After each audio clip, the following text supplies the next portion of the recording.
Hello, hello, hello, hello.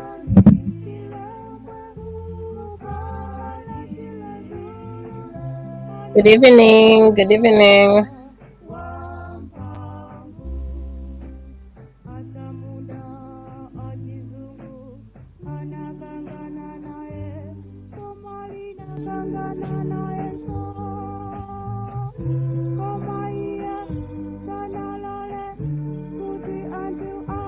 How are you? How are you? How are you doing?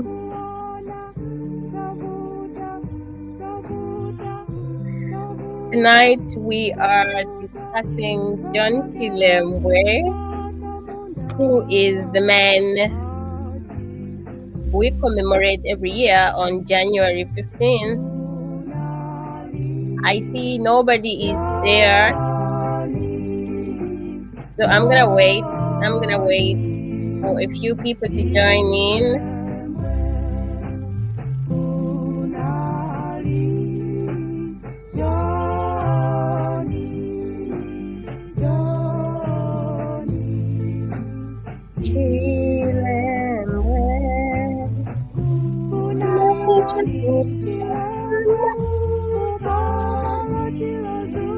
I see three people, so I cannot see who is online right now. I can only see three people are watching right now. So do me a favor and send a message in the chat box, in the comment section. That way I will see who is here. Welcome to the stream. Tonight we are going to talk about John Chilembwe, one of the national heroes that Malawi has. He is commemorated and celebrated every year on January 15th. Do me a favor and write in the comment section. That way I will know who is here and I'll give you a shout out. In the background, we are listening to a song done by the MBC, a song that those of us who've been around for a while know very well and love.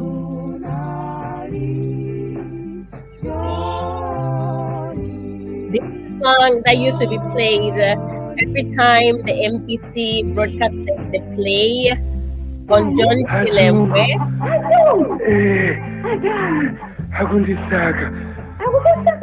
Hi, MacLeod. Thanks for joining me. How was your day? How was your day? How do people spend Chilembwe Day these days? Kale tigula John Chilembwe ndi tigula Lama Matters.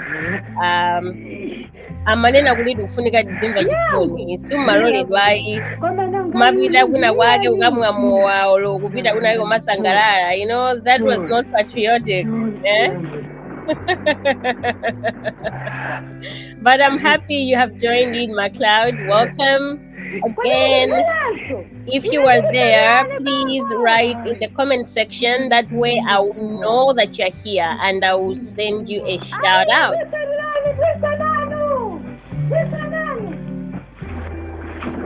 So usually when I do this, we think about songs and listen to songs and whatnot. Perhaps this is my first ever talk that is not necessarily about music, but obviously we're gonna play music as well, because what are we without music anyway? Hi Andrew, welcome. How was your Chilembwe Day? Hi Limbani, how is Lilongwe? Mvula ikuwa meneko mwadzala kapena mukatira kalipedereza. Welcome, thanks for joining me. So as I was saying, this is my first talk that is not necessarily on music, but tonight I'm gonna play two songs that I know of that talk about John Chilembwe. The song playing right now in the background is a song done by the MBC, and this song is one that those of us that are old enough and used to listen to MBC when it was just the only station in Malawi, We know it too well. We know it too well because every year when we were commemorating Chilembwe Day, we would listen to the Chilembwe play, and this is the song that would play in the background. In the poster that I posted on my profile, I talked about the theme as being beyond John Chilembwe. And that is because I think that when we are commemorating John Chilembwe, sometimes we don't pause to just think for a little minute, you know, what does this all mean? What does this mean? And there are many other people that were affected by the Chilembwe Uprising and what happened after that. So I thought that perhaps we can also pause and just think about that. Think about what did it mean? Somebody may say John Chilembwe. Right now, I'm reading a comment from Rango Tisha, who is saying the uprising came too early. It came too early. It scared the developers. Hence, we are stuck in 1915. What are your thoughts on that one? Do you think that this happened too early? Now, one of the issues that I have with that argument, which I see a lot, by the way, is that colonialism did not end in 1915, did it? It did not. It did not. As we all know very well, Malawi, then Nyasaland, continued to be under the British for not a very long time. I mean, we know that there are places that were colonized for longer, but we were under the British up until 1964, right? So then that raises some questions about this argument that like, why did he do this? Why did he not let these people develop this country, and whatnot? There are many possible counter arguments there, but I guess the key argument is that, as we know, from 1915 to 1964, that's a long period of time, right? You don't hear that Malawi became Malawi or became independent in 1920 or 1925 or 1930. It was years and years and years in the making. And then, on the other hand, there are also those who think that, I guess, which is similar to the same thinking, the line of thinking that John Chilembwe is not a national hero. One thing that fascinates me around this time of the year is what people say on Facebook, about John Chilembwe. Sometimes I wonder if that has to do with history and our knowledge of the same. I wonder if, as teachers, we're doing a good job of teaching our students the history of Malawi and perhaps the place of John Chilembwe next. But like, when it comes to what I would like us to think about today, I would like us to think about beyond John Chilembwe, the people, other players in all this, and then the events after the uprising, as well as just to think about what this all means. What does it mean? What does it mean that John Chilembwe led an uprising in 1915? What does all that mean?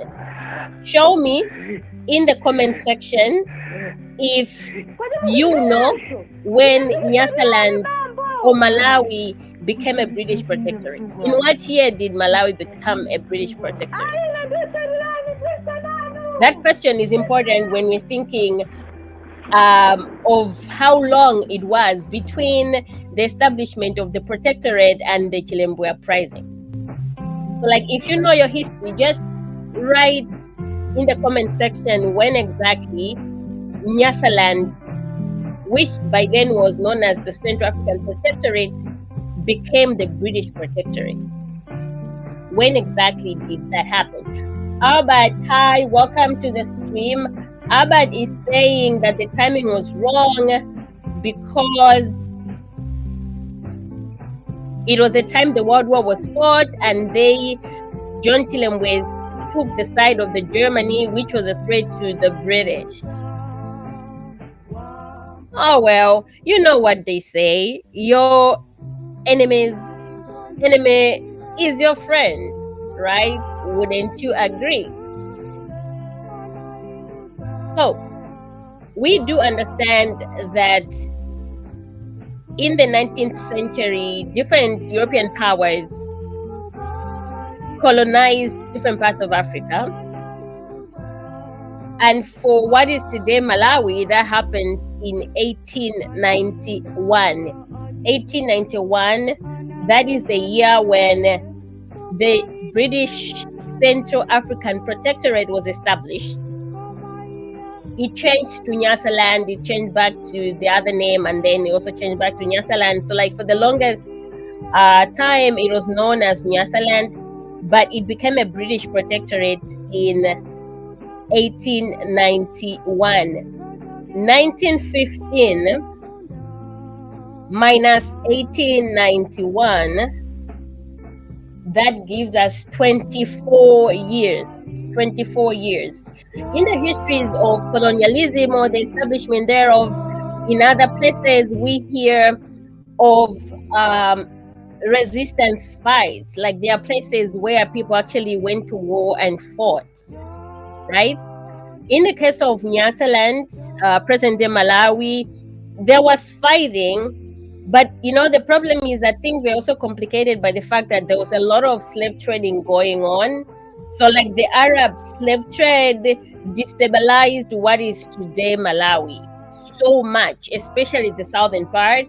And when the missionaries came and worked in what is today Malawi, their in, for the most part, was trying to pacify, this instability and bring in an alternative, create alliances with African rulers and promise them some kind of protection. Of course, for the longest time, there was the problem that they did not have power.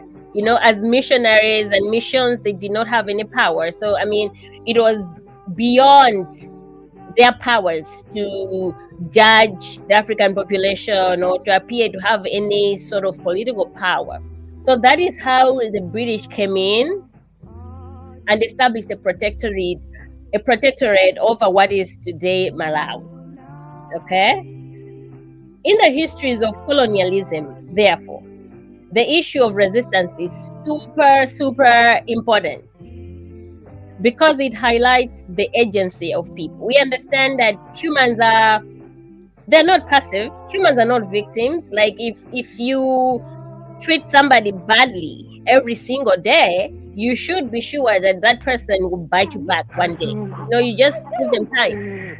So that is why in the histories of colonialism, resistance is a very important part of the story. In our history as Malawi, John Chilembwe and what happened in 1915 offers that story of resistance. Generally, in what was then Central Africa, the Chilembwe Uprising was the first act of revolution or revolting against colonial power. Okay, so if maybe sometimes you feel like what happened in 1915 is not relevant, or this guy anangobanga puma, or anangodigira bangono, or what was that? Muntu sana bange blani guno, he was misguided and all that. I think it is important to remember. It's important to remember that resistance is not something you should dismiss. Okay? In a situation where there is power that is forced on another group of people, because colonialism is about domination. It's about political domination.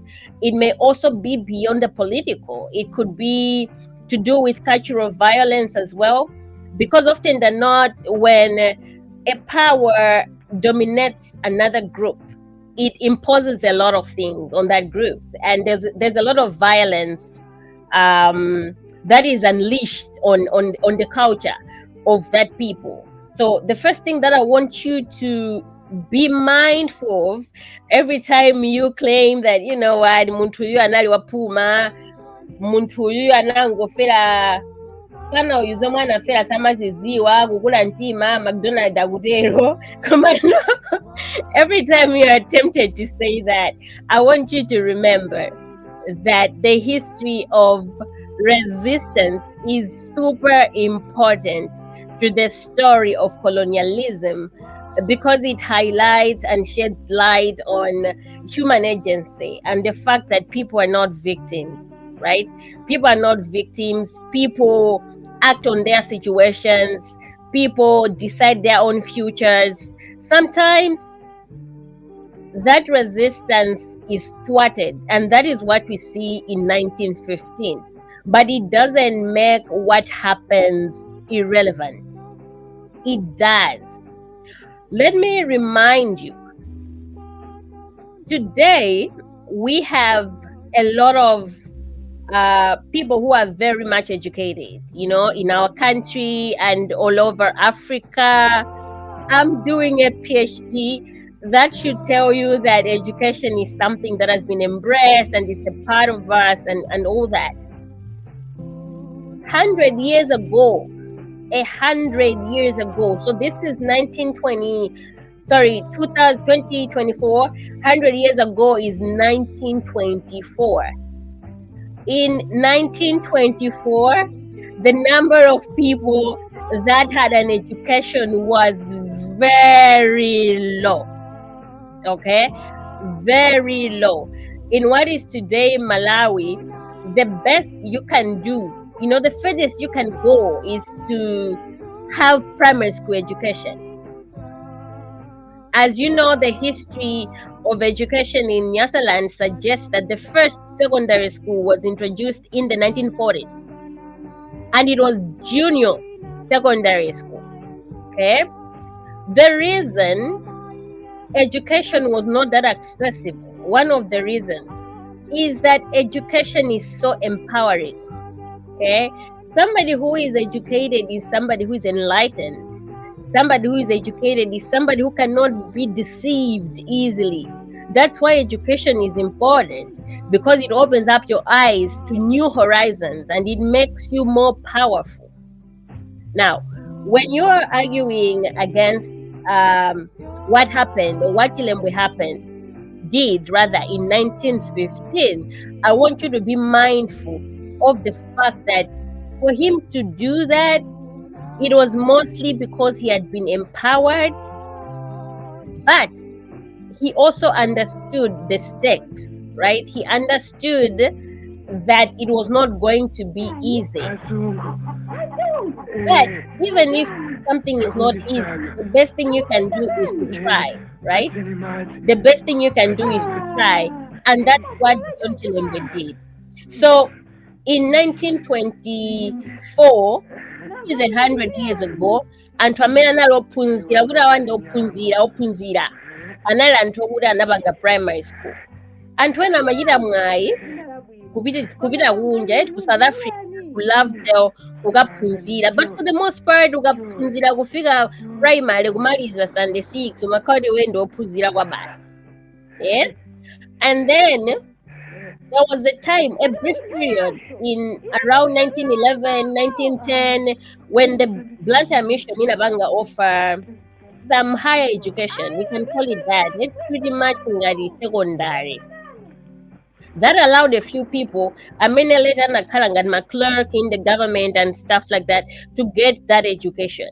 Ukaphunzira kukhala clerk, unalizoti you are the middle class, like iweyo ndiwe ophula as an African, umabanga drama zambiri and whatnot. So picture John Chilembwe, who comes back, establishes his church in 1900, then in 1924 right? So we are getting it backing down to 1900. This person wapita ku US, kuyesi kuja wakaona zinthu zosiyanasiyana waona kuti kuliso ma blacks amene they are also fighting against racial inequality, but they have an education, they are pushing an agenda, they want equality, they want access to the good things of life and whatnot. He comes back, he is an obvious threat. He's an obvious threat to the establishment. So there are two things that in these years were equipping kwambiri. Like, it's interesting kuti zinthu zimene zinabwera ndi azungu ndi zinthu zomwezo zimene anthu akuda anagwiritsa ntchito in the fight against colonialism. Now that is true in 1915 and for 1915, but also in the years after the Second World War. Okay, so in 1915 we know that John Chilembwe anali mbusa. Ngati uli mbusa ndoti ndiwe mtsogoleri wa mpingo. Mtsogoleri wa mpingo, we also know kuti mpingo unabwera ndi ndani? Unabwera ndi azungu. What motivated him to do what he did was the fact that anali munthu oti has traveled, has seen places, has an education, he knows better. Because he knows better, he can tell azinzake akuluakulu, teni tipange chonchi. So after the uprising in 1915, what you see happening is that muma meetings ama colonial authorities, amapezeka zoti when they're discussing education, their position was kuti it is not healthy, it is not safe kuti akudaba chidwe maphunziro, you know, it's not safe.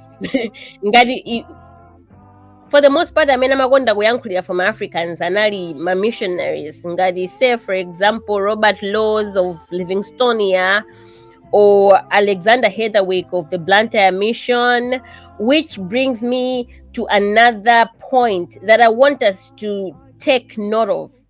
There is a trap. I think it is a trap.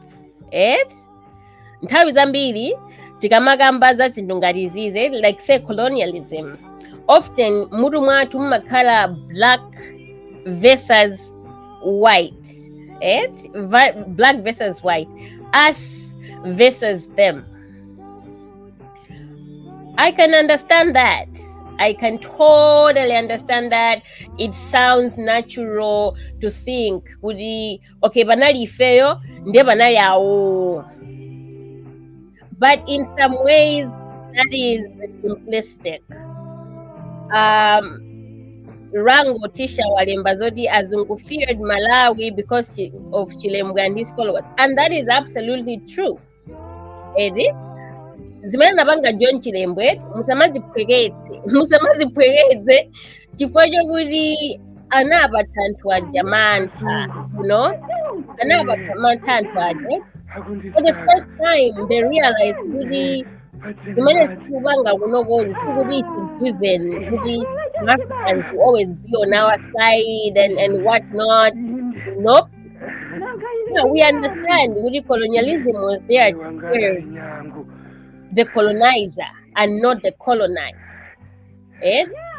So later on in this stream, I will talk about some of the changes that happened in the years after the uprising. Komano right now, ndi magamba kuti how is it like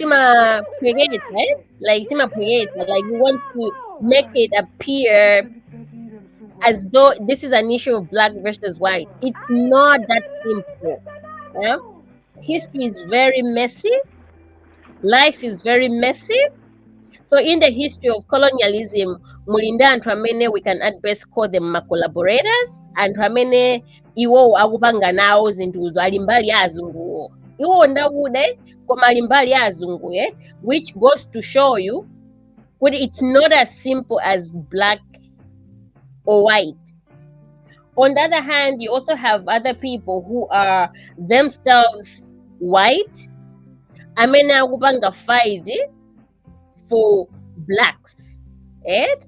So like trouble many makarabo when we look at colonialism and even neo-colonialism, tikamaziona kuti ndife tili mbali and then pali alimbali iyo, we end up blaming anthu amene mwina they're only doing so much. Like there's a lot of damage that we have done fail as Africans and as Malawians for dziko lathu, you know, like since 1964 there are many things that we have done wrong. Zimene zabanga set our country on a path. That's a path that we don't like very much. Koma, like it's very easy for us to say Gudi Azungu, all of the West, all of my colonizers, all of this or that, without thinking about the role that we play ourselves in our own oppression. Okay? So, when we're thinking of John Chilembwe and the Chilembwe Uprising, one thing that I want us to be mindful of is that in the Chilembwe Uprising, munali antu ena amene iwowo Roy Mena Banga play ndio tandi za azungu, but they were black. Manata ni za azungu. Think about it. Chilembwe mu setup ya the uprising itself, anapila on January 26 kupanga attack Europeans, and then there were plans kuda bide ku African Lake Operation in Blantyre at Mandala kuja agabe mifupi, you know.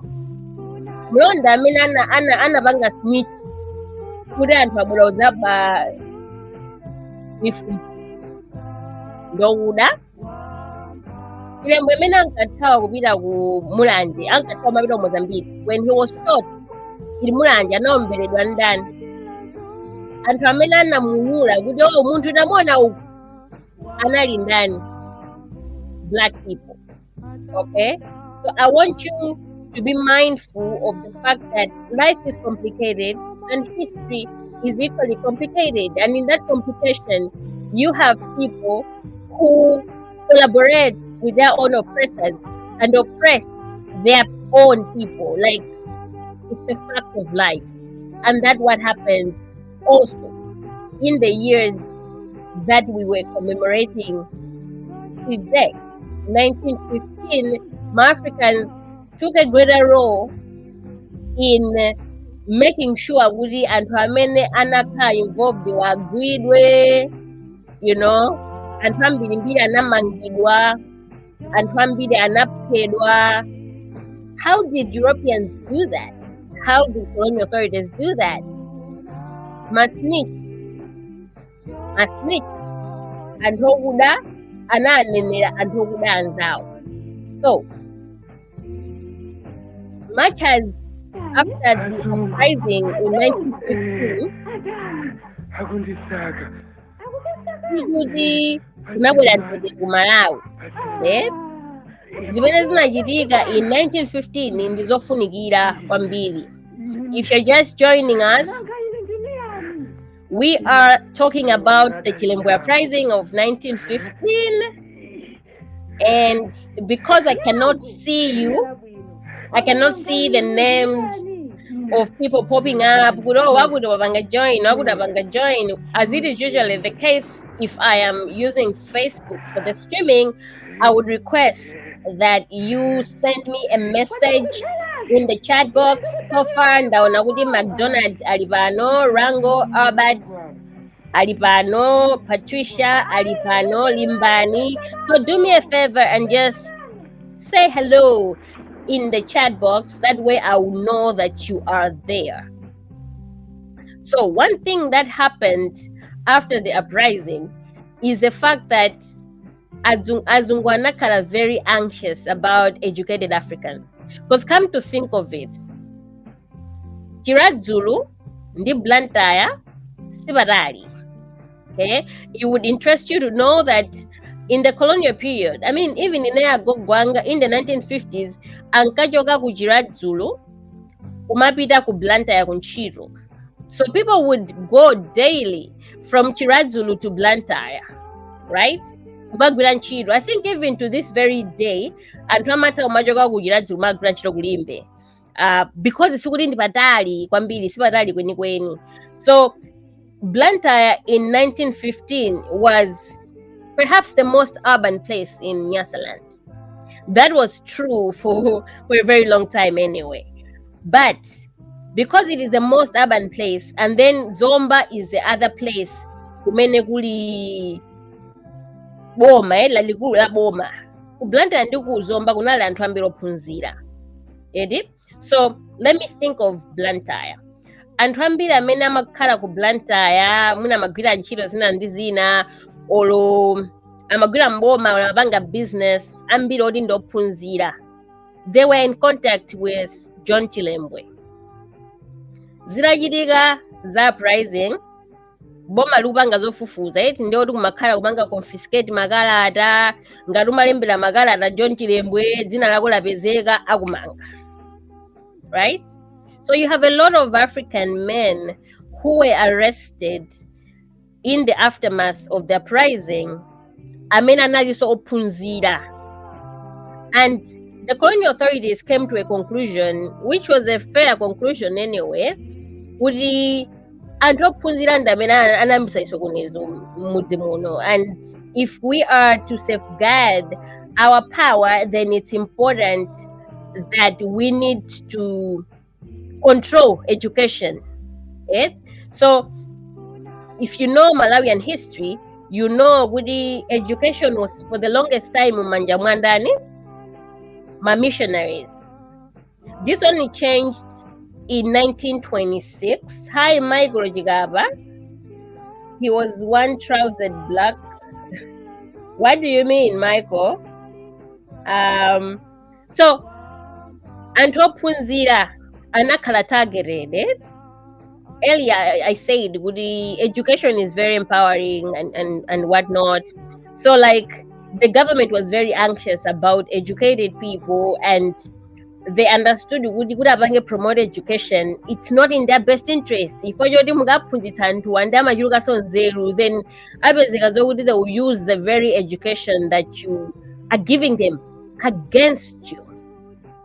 So you notice, even when they are talking of the possibility of opening things up and giving Africans more chances for further education, they're like, no, let's not do that, because the educated cause trouble. If the Chilembwe Uprising is anything to go by, we know the majority of the people leading and involved in this uprising anali anthu ophunzira. So kunali anthu ambiri amene anaphunzira sei ku Blantyre mission, achina Duncan Njirima. There was some guy who used to be called Joseph Bismarck. Anali ndi dzina lina limene I'm sure andilipeza. Koma bottom line, zonena kuti anthu amene anali ophunzira and they were in contact with John Chilembwe, they became targets. Some of them were arrested and some of them were hanged. There was a public hanging indeed to abereke phunziro kwa anthu kuti never do this again. So one thing, education and standing in the way of African progress. The other thing that happened after the Chilembwe Uprising is the fact that the colonial authorities became very nervous about independent African churches. One of the arguments made against Chilembwe and his place as a nationalist is the idea, his ideas were motivated by his beliefs. Muntu yuyu anali okhulupirira kuti dziko likutha, this was a millenarian movement, and so this has little to do with nationalism or Africans in general and whatnot. And I always say, when you look at John Chilembwe, you find he was consistent. He was consistent about something. If you track him, say, to 1910, for example, you will notice that John Chilembwe was all about African progress. He was all about equality. He really believed the only difference between a black man and a white man is just skin color. Like, there's nothing beyond that. In the years when Nyasaland became a British protectorate, Malawi became a British protectorate, and in the 20th century, the prevailing racial ideologies suggested white people are smarter, they have bigger brains, they are special, and whatnot. Eh?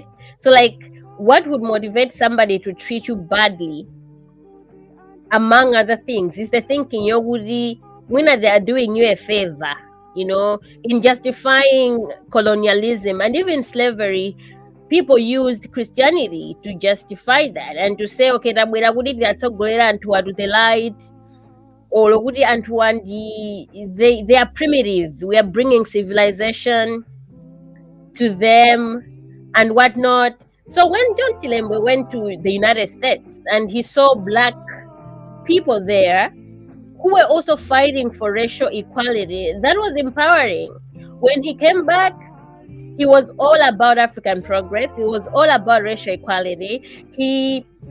I don't know, it used to upset Azungu. Ma-Africans akavala suji, sheti, wavala dress yako wachena, zinkaboa kwambili, because you are looking like them. Now, if somebody says, iweyo, you are less, or they are better, nde iweyo kuvala nongadiyeyo. That was so upsetting. So, like, from 1910, you notice Chilembwe was very intentional about the idea of racial equality. You have read, I bet, Chilembwe Amabanga promotes and encourage my followers, members of his church, Zivala in Western dress. On one hand, when okay, amaona ngati zovala zawo za inferior ndi amafuna zivala za azungu, I would argue otherwise. I would say that John Chilembwe and other educated Africans understood what that meant. If Europeans hated Africans dressing in a Western style, in a European way, or European dress style, wearing whatever it is Europeans wore, was a statement in itself. It was a statement of equality. You are not different. We are the same. Like, we are like we can do this well. Okay? So, like, if you've ever considered, John Chilembwe anapanga izizi faya, chikhulupiriro yake, it has nothing to do with ifeyo, izizi zinali zoda amaona ngati dziko likutha, ndi amafuna lithandize dziko lolite. I would say that is not true.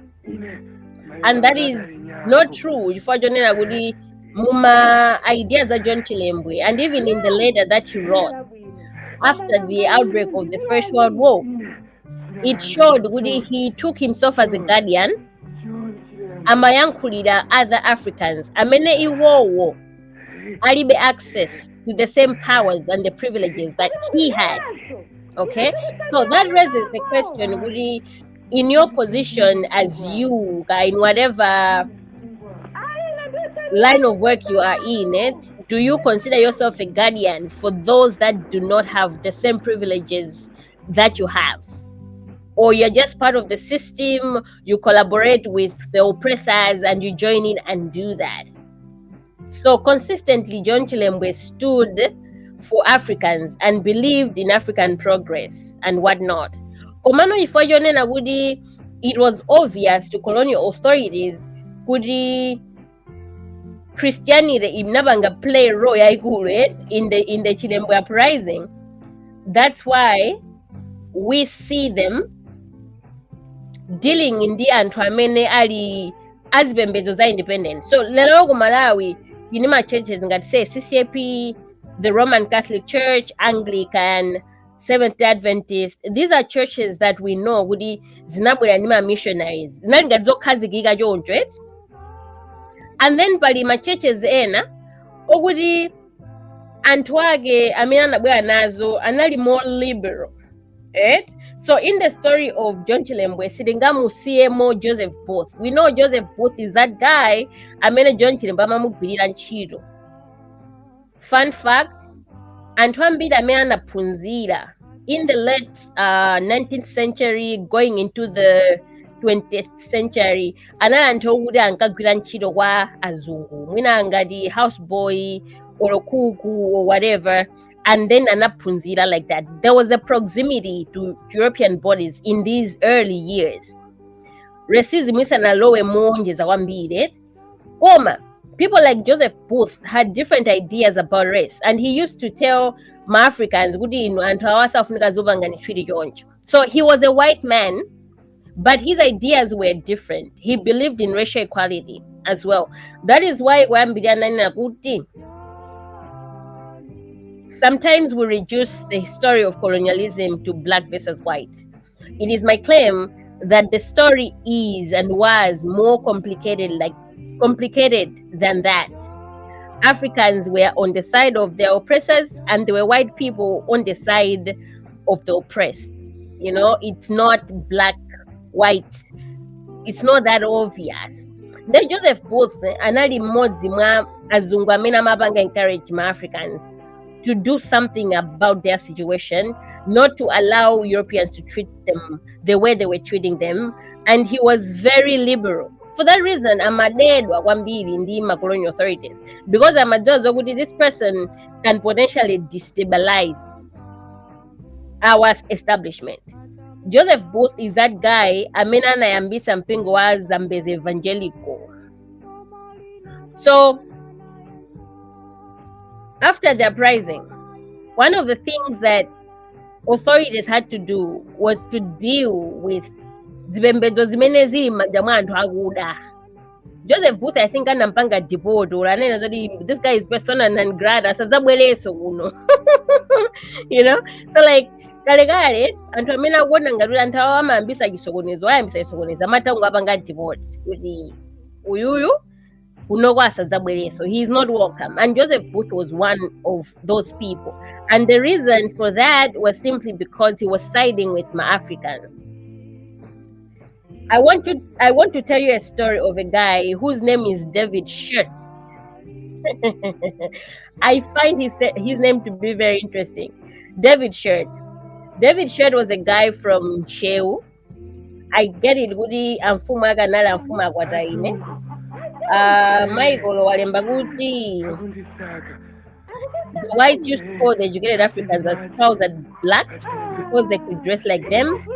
Indeed, these were being feared by the whites, since John Chilembwe had also recognized that they did not want to develop Nyasaland but used it as a labor resource. You are right, Michael, you're right. So I want to tell you a story about David Shirt. David Shirt anali wakunchewu. So mu history ya the Chilembwe Uprising, timamva za Chiradzulu, Zomba ndi Nchewu. These are the places that were involved to some degree in the uprising, although we see a lot of activity kuyani kuchiradzulu. So David Shirt anali mtsogoleri wa Zambezi, yes, which is an independent church for the most part. Inali no mmanja mwa anthu akuda. Then this guy wakunchewu, after the uprising, anamangidwa now naye. So he was sentenced to prison for 10 years. He spent 10 years in Zomba prison, and then he was released. I'm not sure if he served the full sentence. It was a suspended sentence, but at least the archives have documents on David Shirt in 1923, 1924. So David Shirt anapezekwa mangidwa in 1923, 1924 after amfumu akwataine atapita ku polisi ukauza kuti pala anthu ena ake so otsatira munthu take mati David Shirt akumasonkhana usiku akumapemphera akumakambirana yani ndi anthu amene wawa ndikuona kuti akuyika chiopsezo, abweza chiopsezo china chake. So David Shirt was arrested, and then inkanake natengedwa ku court.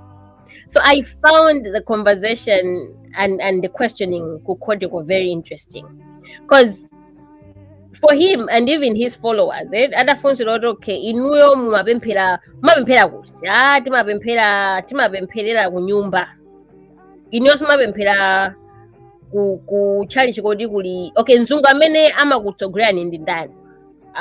Amatitsogolera even David Shed. Mulibe mzungu, mangopemphera nokha timangopemphera nokha. Iweyo David Shed umalalikira zinthu zokhudzana za zimene ankalira Chilembwe, ine ndimalalikira Bible.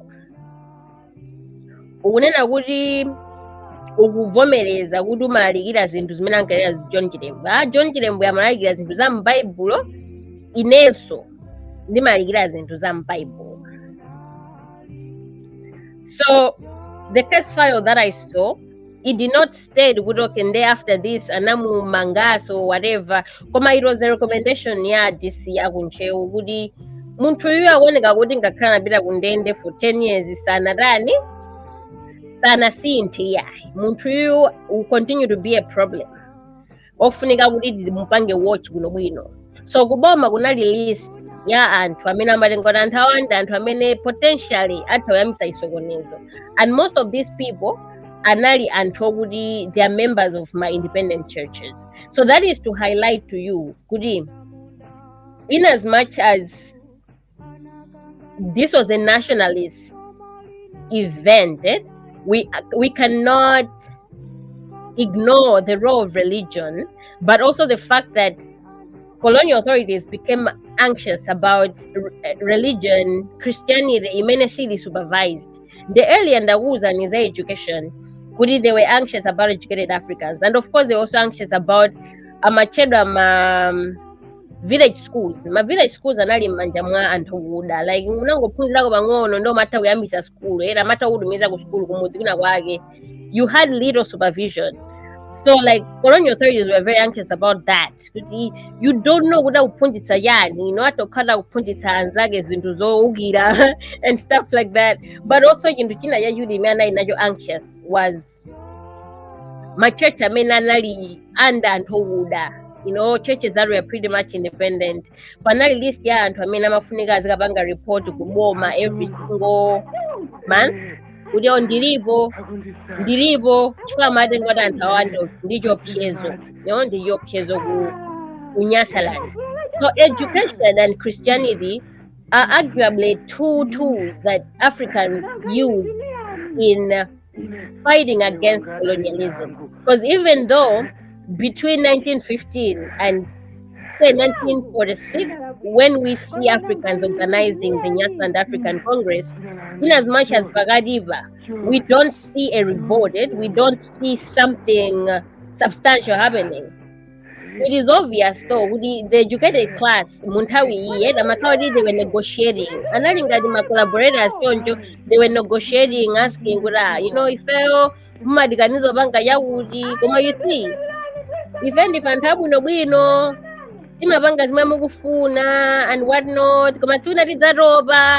you know, so like they sounded like threats, but really we cannot ignore the role of education in empowering people to fight against colonialism, and we cannot ignore the role of Christianity. In as much as Christianity was used kubanga subjugated, it was also itself empowering, because kubangisa uri amabanga question nanga si Bible nyama gamba zachikondi chanchani, they're like tufika madizikondana, how come you're treating us differently and things like that. The other thing that I wanted to have us consider is something that I also found in the archives, which is the fate of John Chilembwe. So do not ask me kudi John Chilembwe anaenda ngadi ndiana wanaenda bwanji. I don't know.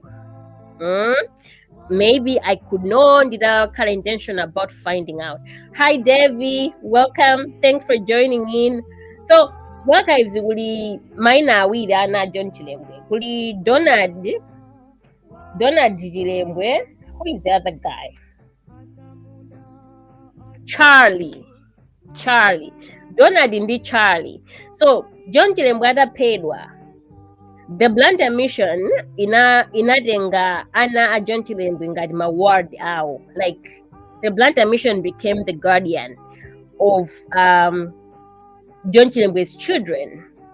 And between 1920, 24 thereabouts, and the 1930s, you have a lot of exchange between the mission and colonial authorities, but also between my department mates pertaining to Anna John Chilembwe. John Chilembwe atakodwa na liroro antwena tima murengangara muntu yanabangayana and whatnot. But I want you to be mindful of the fact that he's somebody who made the government pause and think. This is seen in the fact that to some degree the government anyway, and from the government was sympathetic towards Anna John Chilembwe and what their fate would be and what will happen to them and what not, which I think suggests they validated it. They validated what happened to John Chilembwe, and they saw it as their responsibility to take Anna in their care. So Anna John Chilembwe anaphunzira ku Blantyre mission. For example, McDonald anabida ku Blantyre mission, ku Blantyre akaphunzira meko fizi yake analibira ndaboma. Atamaliza school, they committed to finding employment for him. Okay? So ntawina anagwira ntchito ku post office and whatnot. Of course, it appears Gudiswa na in my blanda agate, so wherever he worked. Koma, the point that I want you to take note of is that what John Chilembwe did is something that was validated by the colonial authorities, seen in the fact that they took in their care Anaga John Chilembwe, McDonald and Charlie. Education yao was taken care of. Because I'll have to be intentional about following up on their lives. But I know for sure with the McDonald and would have been it's because the government feels responsible for him, like it needs to take care of him before the one hour John Chilembwe, which is something that I find very, very fascinating. So John Chilembwe was obvious an important personality even after he died, and the government considered, in as much as they saw him kuri another threat and antwangariyeyo akufuninga kumabanga watch it, but it's also important to notice kuri it also felt bad about what happened to John Chilembwe. Because I want you to understand kuri, in colonial Malawi kunali azungu amataipa atatu. Kunali ma missionaries, kunali ma planters, nde kunali ma colonial authorities. It's aboma. Okay? So one group imene John Chilembwe inayo issue kwa mbili, especially when it comes to zimene zimachitika ku chiradziro zatangata and the violence imene machitika ku Bruce Estate. He had issues with the planters. Okay, so I'm not saying really the government was innocent in all this, but Nyasaland as a protectorate, there was a lot of paternalism or intentionality to protect Africans. So like it was not everyday brutality. We also see my moments. I mean, it appears they're trying to be kind. Now, when you're talking of an oppressive system, it's somewhat messed up to say, Gomaru, amankonda sontawizina, you know. I guess that highlights the contradictions of humans, contradictions of systems.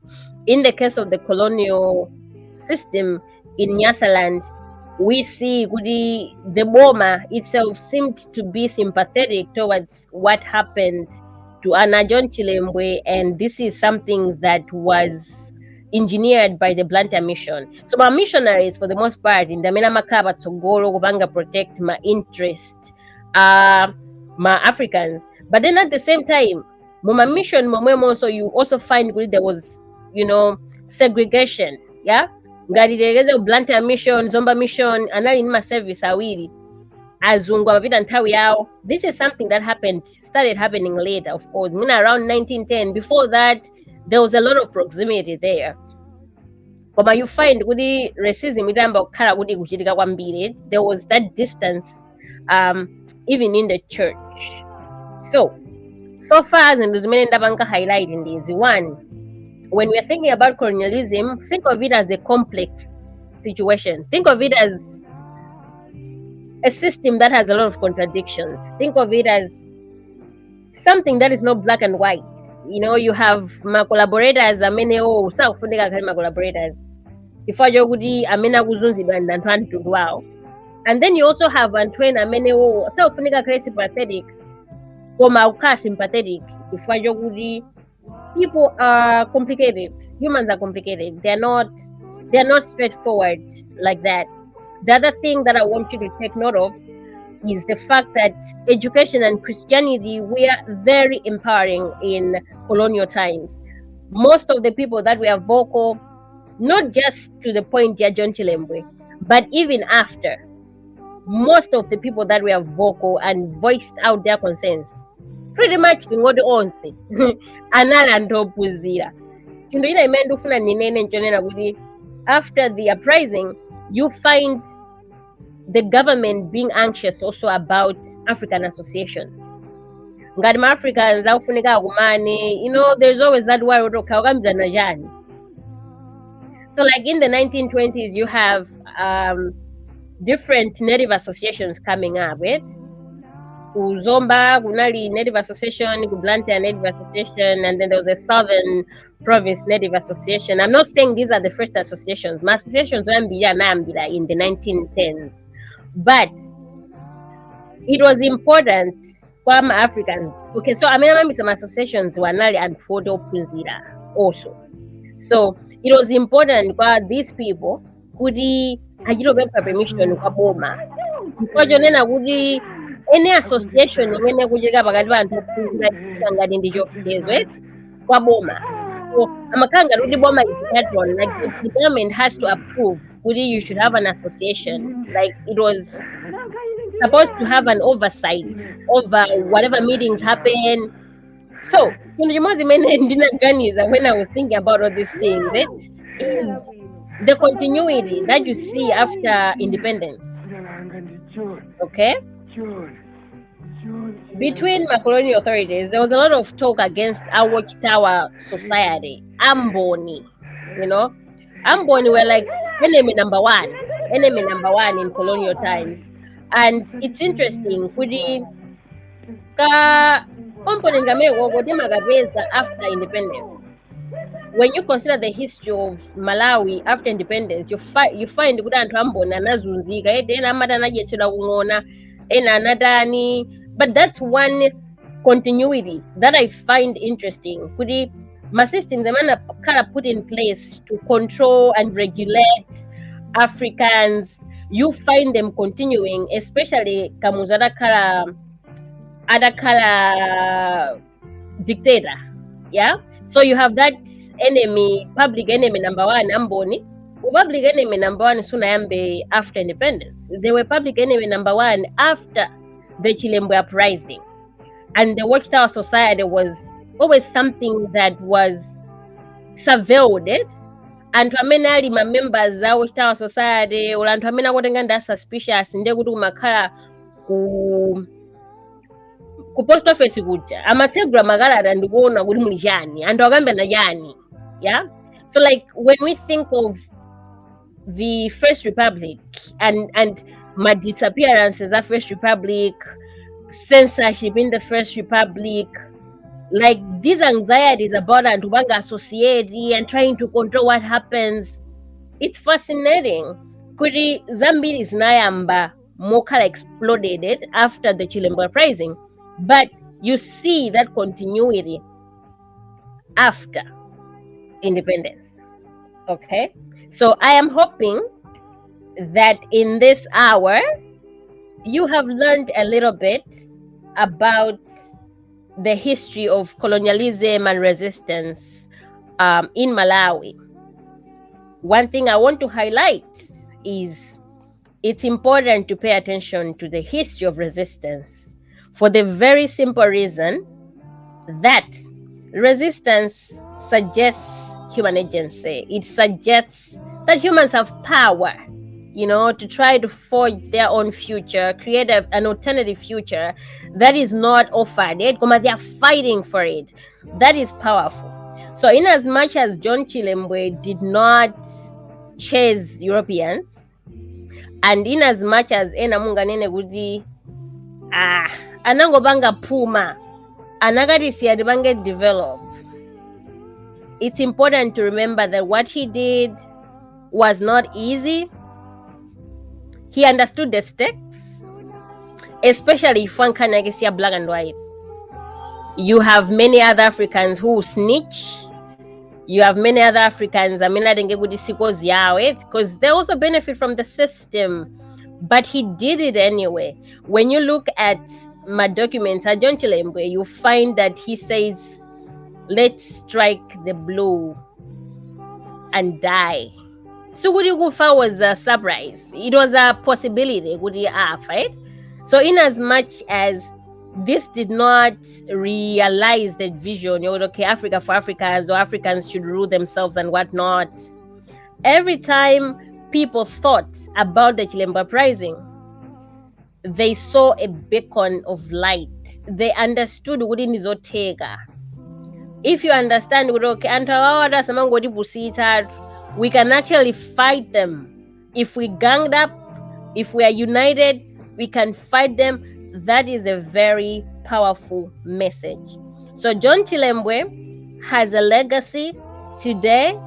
John Chilembwe had a legacy after the uprising. He destabilized the establishment of colonialism, and he set in motion events that, to some degree did not make things better. Komano, it showed an African can be a threat, seen in the fact that the colonial system had to do something about this. They had to change this into his okay, bange watch education, bange watch a Chrissy Ruad, bange watch this, bange watch that. It's because he was a real threat. So I hope that you had a wonderful time listening. This Anasiane, I want us to listen to a song that we know and love, and that is Wimboya Vic Mali, Aida. Allow me to find that song and play it as the parting idea. Let's see if I can easily find. Okay, so right now we are playing, in the background, we've been playing the MBC song. Now I will play Nyimbo ya Aida. So, nyimbo zimene so far ndimadziwa zoti zimakamba and panga capture za the uprising ndi nyimbo ziwiri zizi. If you know any other songs for the future, you can let me know. Perhaps you should add it to the playlist. But I'm gonna play Aida. Nyimbo imeanaimba anaimba Vic Mali, and it captures the story of John Chilembwe. Hi, Matthias. Matthias is saying, I never knew Jehovah's Witnesses were persecuted during the colonial era, only after the independence. What a night. Oh, thank you so much, Matthias. Thank you so much. Yeah, I mean, it's very fascinating, the continuities that are there between the colonial and the post-colonial. Honestly, very, very fascinating. Sometimes it makes me wonder, okay, what genuine and original ideas did our brother, the first president, have?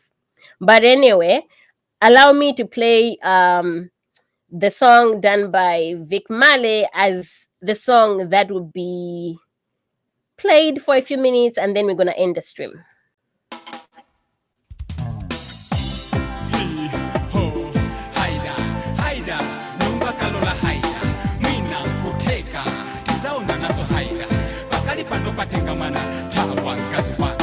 John mamunanga azungabupa John inendi salaria John haida mulungu akalola haida kuteka chizaona naso haida pakali pano patengamana tawangazwanga John mamuna wanga azingakupa John ine ndisala ndiya John haida nunga kalola haida mina kuteka chizaona naso haida pakali pano patengamana tawangazwanga John mamuna wanga azingakupa John ine ndisala ndiya John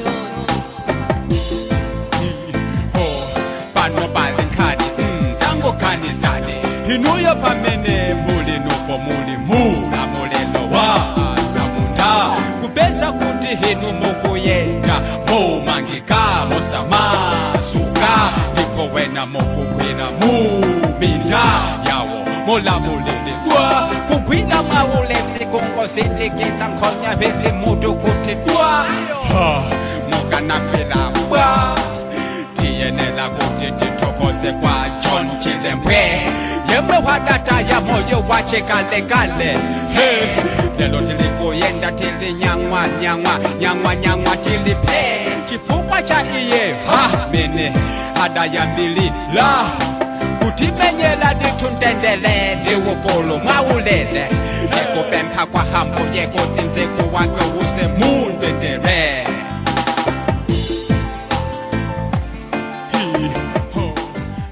Here is a parting thought. Hi, Lacted. Thank you so much. John mamuna wanga azingakupa John ine ndisala ndiya John ofunira ati ulinalage lizango kala nintawe yoganiza za Aida. John mamuna wanga azingakupa John ine ndisala ndiya John So, the Chilembwe Uprising of 1915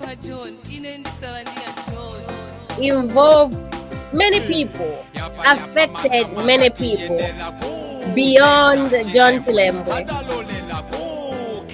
In the uprising, John Chilembwe collaborated with other educated Africans, and with them, Antwena Nagomera, Antwena Nagana, Koma, John Chilembwe worked with a lot more people. And in the aftermath of the uprising, many people spent time in Gundende, others were hanged. But also, years after John Chilembwe, things became harder. Yeah? Things did not become easier, they became harder.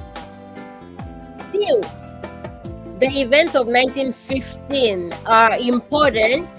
First, because the uprising of 1915, led by John Chilembwe, is the first rebellion registered for Central Africa.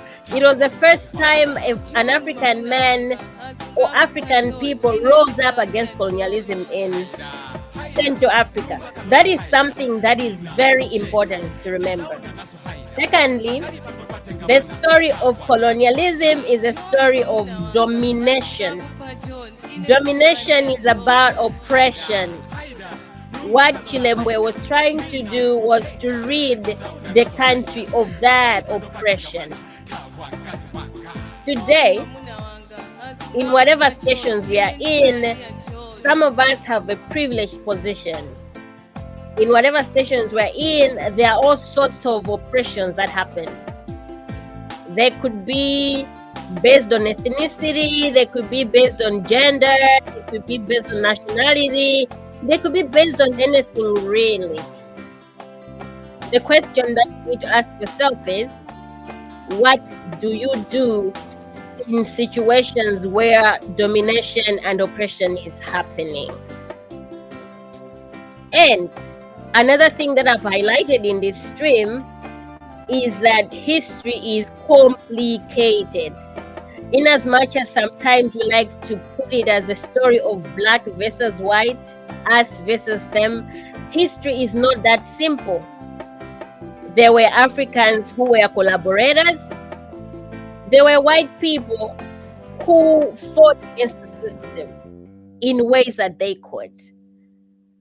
So, as we move forward in this year, and sometime in March we'll think about the matters, but as we move forward in this year and think about John Chilembwe, let's think of him as a true nationalist who believed in Africa, who believed that Africans could do better, they could be better, and the only difference between black and white is the skin, the color of the skin. Often than not, we excuse ourselves and the roles that we play in our own oppression. Okay? As a historian, I have the opinion that Mavudo and Amene Amadigwele Fumunga Malawi, they have nothing to do with somebody from outside. We are responsible. We are very much responsible because we are collaborators and participants in our own oppression. And until we confront ourselves as far as our role is in our own oppression, we will remain in the same place. Thank you so much for joining me tonight. It was great to have you there. This stream wouldn't have been anything if you did not show up. I very much appreciate it. I wish you a lovely night. And I hope to see you next time. Have a good night. Bye. Ningo kutia numulembe Bible. Anyway.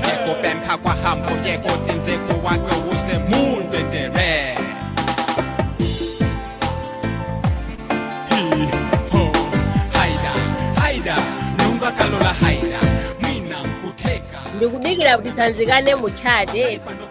Bye, Edness. Bye. Thanks for joining me in. Haida, nunga kalola haida, mina nkuteka, tisaona naso haida, pakali pano patengamana, tawa kaswanga. John mamuna wanga, azunga kupa John, ine ndi salani ya John. Haida,